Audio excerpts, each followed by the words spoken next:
Explain the thesis, which you had published at the weekend, that the United Kingdom could at some point in the not-too-distant future be a failed state if we don't sort out the union.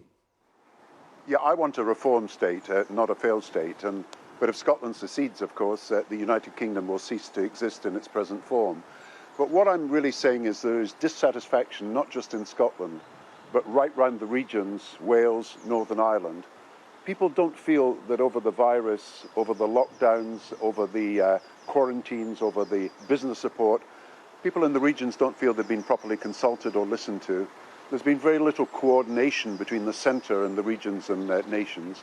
And I think people are pretty fed up. I think they feel that they're treated in many ways as second-class citizens, and something's got to be done about it. And therefore trust is breaking down in Boris Johnson. And I think what we need is a review of the whole of the United Kingdom, to look at what we have learned from this virus is working, after the virus is over, of course, and what is not working, and how we can repair relations between all the different parts of the United Kingdom and have a more inclusive United Kingdom in future. There are massive inequalities between the regions. They've got to be addressed. The government admits it when they talk about levelling up. But that will need new powers of economic initiative in Manchester, Liverpool, Newcastle, Bristol, and so on. And I think we've got to consider this, as well as considering the future of Scotland and Wales. Is it as simple, then, as saying more devolution to save the union? No, I don't think that's the whole answer. I think you will need more powers of local economic initiative, but I think you need to rebuild the relationships between the centre and the outlying communities. There is no forum of the nations and regions. The House of Lords is a second chamber. In other countries, it represents the different regions and nations, a second chamber. In Britain, it seems very much the southeast is overrepresented there. And we really have not put the case for the benefits of cooperation. You know, you've got a UK pension, UK healthcare, you've got UK armed forces. We've got to show that what we provide as a United Kingdom is to the benefit of all parts of the United Kingdom. And I don't think the government is doing that at the moment. Given that we're both possessed of the accent, let's focus on Scotland just for a second, Mr. Brown. Isn't it it's also entirely... Burns night. Yeah, exactly. Well, hold tight for a question on Mr. Burns in a little second. But isn't it possible? Isn't it possible that we have missed the boat as regards Scotland? All of the polls have been consistently showing, you know, that we get single points, of course, but a majority for independence. Yeah, it's not surprising there's dissatisfaction at the moment. It's everywhere in the United Kingdom. But if the polls are saying 50% or more for independence, they also say that 75 to 80% of Scots want more cooperation with the rest of the United Kingdom. More than 60% believe there are shared values, things that we hold in common that we should build on. So it's not a cut and dried case here. I think patriotism is about the love of your country, and I think all of us are patriots. Nationalism is about us versus them. This is what George Orwell said. It's about creating enemies, often where they none exist.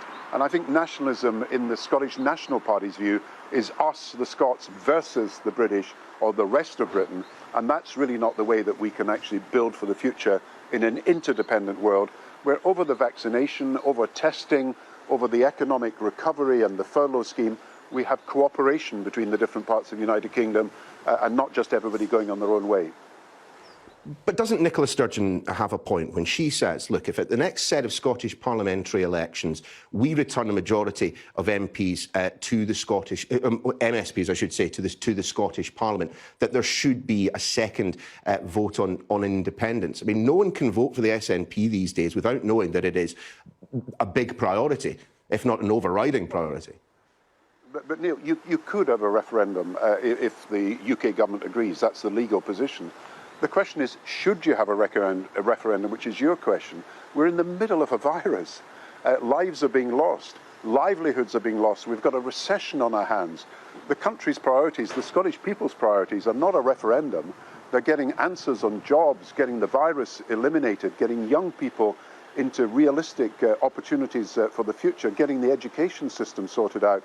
And really, I think it would be an affront to the democratic process if at a time when you cannot have street stalls, you can't have door-to-door canvassing, you can't have public meetings, you suddenly held this very divisive referendum, because it would be divisive, at a time when I think people need to cooperate to get things done, to deal with the virus and deal with unemployment. So I don't see that there is a case for having a referendum at this stage. It's not the right time.